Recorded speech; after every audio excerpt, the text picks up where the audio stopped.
नमस्कार प्यारे विद्यार्थियों, आप सभी का हमारे YouTube चैनल पर स्वागत है। हम कक्षा 12वीं के इतिहास को पढ़ रहे थे और इस बुक का नाम है भारत का इतिहास।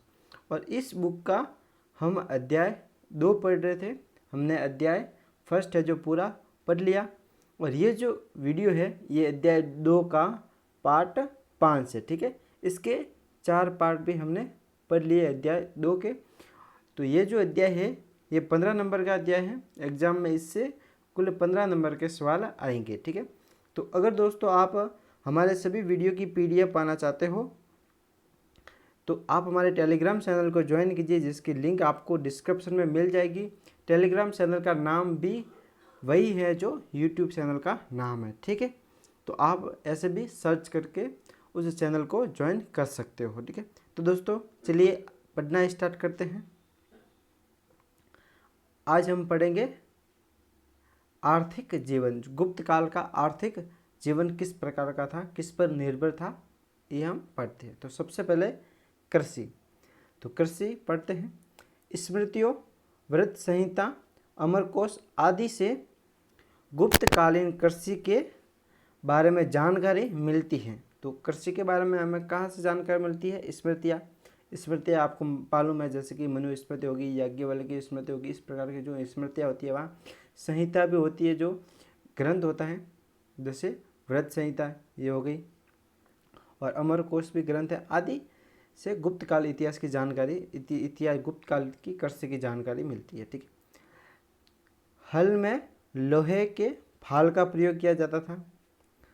व्रत संहिता में बीजों की गुणवत्ता बढ़ाने एवं धरती की उर्वरता शक्ति में वृद्धि करने के तरीकों का उल्लेख किया गया है। ठीक है, कृषक अधिकांशतः वर्षा पर निर्भर होते थे, लेकिन गुप्त सम्राटों की ओर से प्रजा को सिंचाई की सुविधा प्रदान करने का प्रयास किया गया था। गुप्त काल के जूनागढ़ अभिलेख के अमरकोश में उपज की विभिन्न वस्तुओं के नाम मिलते हैं, जैसे गेहूँ, धान, ज्वार, ईख, बाजरा, मटर, दाल, तिल, सरसों, अलसी, अदरक और काली मिर्च आदि। इन सब का हमें विवरण मिलता है। अब है कृषि हमने पढ़ लिया। अब है पशुपालन।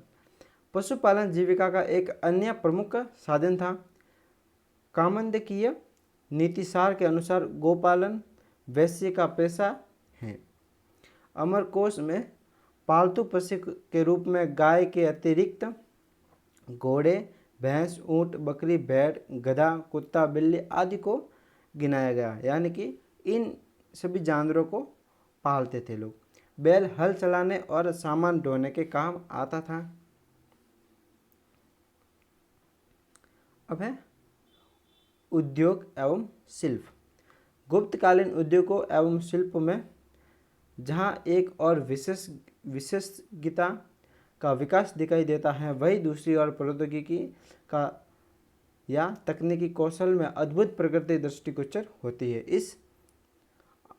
इसमें आभूषण कला, काष्ठ शिल्प, साथ ही पाषाण शिल्प, हाथी दांत का काम आदि उद्योगों में विशेष प्रगति हुई।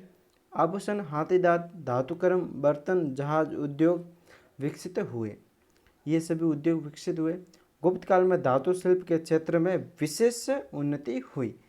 इस काल में धातु विज्ञान के क्षेत्र में हुई अद्भुत प्रगति का एक भव्य उदाहरण मेहरौली स्तंभ लेख है, जो दिल्ली में है, का जो लोहा स्तंभ लेख है, जो इतनी शताब्दियों के बाद भी बिना जंग लगे हुए अक्षत खड़ा है, बिना किसी क्षति के अभी भी वैसा का वैसा खड़ा है जैसा जब बनाया था, उसी प्रकार का।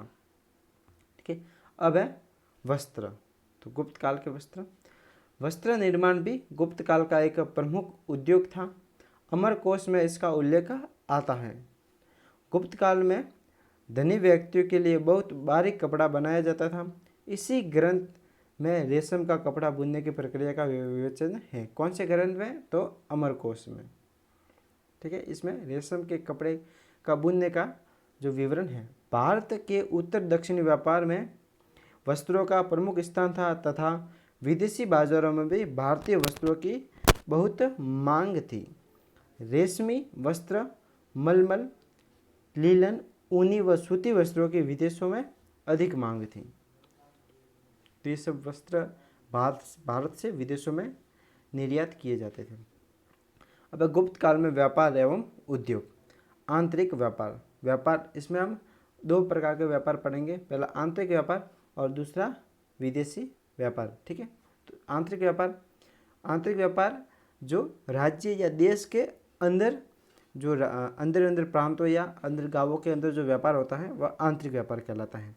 तो इसमें आंतरिक व्यापार में जो व्यापार उसी तरह का होता था जैसा कि आज होता है।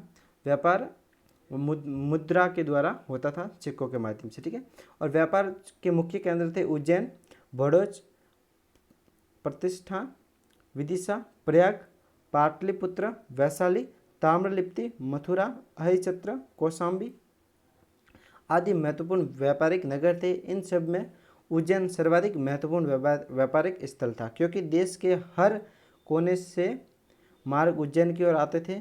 पेशावर, मथुरा, उज्जैन, पैठान मुख्य व्यापारिक एवं औद्योगिक केंद्र थे। ठीक है, अब इसके बाद है विदेशी व्यापार। विदेशी व्यापार यानी कि एक देश का दूसरे देश से होने वाला जो व्यापार है वह विदेशी व्यापार कहलाता है।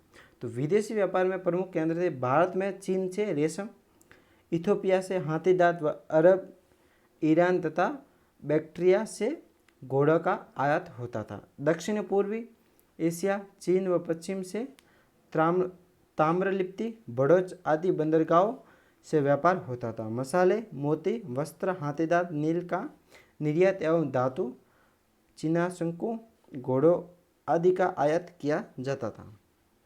विदेशी व्यापार पढ़ लिया। अब है राजस्व के स्रोत। राजस्व के स्रोत यानी कि टैक्स। राजा या सरकार को कहाँ से पैसे मिलते थे?